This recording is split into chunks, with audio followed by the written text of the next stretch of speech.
24.1 COVID positivity rate, 104 new cases and 2 deaths recorded in Jamaica. Hi again and welcome. This is Links 007 TV News Report, and we'll be right back with the full details to come. Welcome to Links 007 TV News Report, providing you with the best in local and international news updates.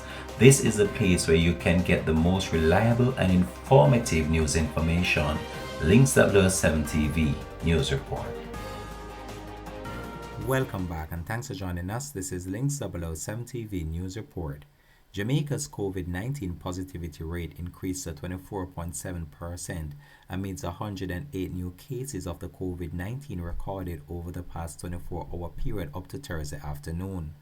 2 COVID-19 deaths were also recorded from September 2021 to June 2022, were also recorded on Thursday, bringing the overall coronavirus death toll in Jamaica to 3,130. A 75-year-old woman from St. James and an 83-year-old man from Westmoreland are the latest COVID-19 fatalities nationally.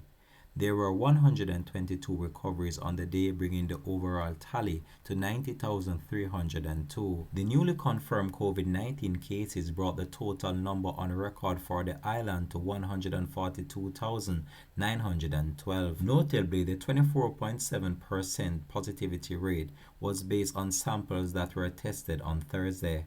Of the newly confirmed cases, 71 are females and 37 are males, with age ranging from 2 to 85 years old.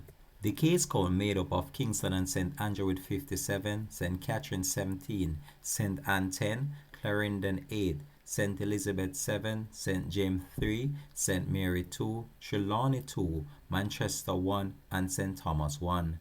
There are 29 moderately ill patients, 8 severely ill patients, and 7 critically ill patients among 1,643 active cases now under observation in Jamaica.